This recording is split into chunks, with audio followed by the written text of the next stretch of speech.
আসসালামু আলাইকুম। আশা করি সকলে ভালো আছেন। আমিও আলহামদুলিল্লাহ আল্লাহ তাআলার রহমতে অনেক ভালো আছি। একদিন বয়সী কোয়েল পাখির বাচ্চা বা জিরো কোয়েল পাখির বাচ্চার চাহিদা কেন দিন দিন এত বেড়ে চলেছে সেই বিষয় নিয়ে আজকে আলোচনা করব। ভিডিও না টেনে সম্পূর্ণ ভিডিও দেখার অনুরোধ রইল। যারা অল্প টাকার মধ্যে এবং কম ইনভেস্ট করে কোয়েল পাখিকে ডিমে আনতে চান তারা সবসময় জিরো কোয়েল পাখির বাচ্চা দিয়ে খামার শুরু করেন। আর যারা অভিজ্ঞ বা পুরাতন কোয়েল পাখির খামারি ভাইরা আছেন তারা সবসময় জিরো কোয়েল পাখির বাচ্চা দিয়ে খামার শুরু করেন।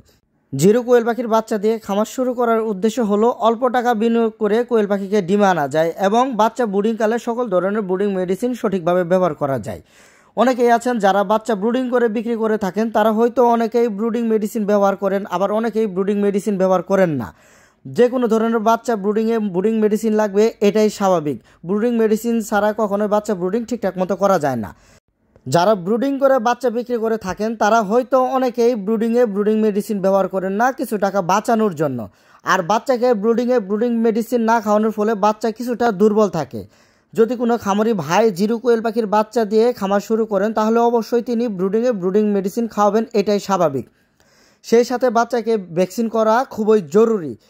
যারা ব্রুডিং করে কোয়েল পাখির বাচ্চা বিক্রি করেন বা বড় সাইজে কোয়েল পাখির বাচ্চা বিক্রি করে থাকেন তারা অনেকেই হয়তো কোয়েল পাখির বাচ্চাকে ভ্যাকসিন করেন না। আর কোয়েল পাখির বাচ্চাকে ভ্যাকসিন না করার কারণে যদি কখনো খামারে কোনো ধরনের রোগ চলে আসে সেই ক্ষেত্রে মর্টালিটি অনেকটাই বেশি হবে। সেক্ষেত্রে যদি ভ্যাকসিন করা থাকে তাহলে কোয়েল পাখির এক্সট্রা রোগ প্রতিরোধ ক্ষমতা সৃষ্টি হবে, যার জন্য যদি কখনো খামারের রোগ চলে আসে সেক্ষেত্রে মর্টালিটি খুবই কম হবে বা মৃত্যু হার কম হবে। ভ্যাকসিনের কাজ হলো কোয়েল পাখিকে রোগের বিরুদ্ধে কাজ করা বা রোগ প্রতিরোধ ক্ষমতা বৃদ্ধি করা। যদি কেউ ব্রুডিং করা পাখি বা 25 থেকে 30 দিন বয়সে কোয়েল পাখি দিয়ে খামার শুরু করতে চান তারা পাখি নেওয়ার আগে অবশ্যই ভেবে চিন্তে তারপর পাখি নেবেন। কারণ যে পাখি দিয়ে খামার শুরু করবেন সেই পাখিটির ভ্যাকসিন করা হয়েছে কিনা এই বিষয়ে আগে 100% শিওর হয়ে তারপর পাখি নেবেন। বর্তমান সময়ে জিরো কোয়েল পাখির চাহিদা কেন বেড়ে যাচ্ছে সেই বিষয় নিয়ে এখন আলোচনা করব বা ধারণা দেওয়ার চেষ্টা করব। বর্তমান সময়ে অধিকাংশ খামারে প্রায় 50 থেকে 60% খামারে রোগ চলে এসেছে এবং এই রোগে অনেক খামারি ভাইদের পাখিগুলো মারা গিয়েছে। প্রচুর পরিমাণে পাখি মারা যাওয়ার ফলে খামারিরা আবার নতুন করে খামারে জিরো পাখি উঠাচ্ছেন। এখন হয়তো বুঝে গিয়েছেন পুরাতন খামারিরা জিরো কোয়েল পাখির বাচ্চা কেন উঠাচ্ছেন।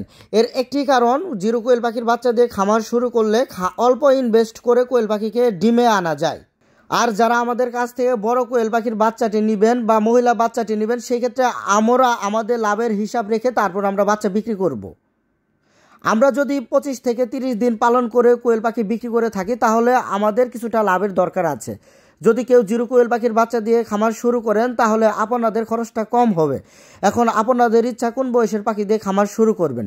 যদি জিরো কোয়েল পাখি দিয়ে খামার শুরু করেন তাহলে ব্রুডিংয়ে মেডিসিন, ভ্যাকসিন এবং সেই সাথে অন্যান্য সকল ধরনের কাজ সঠিক নিয়মে করতে পারবেন।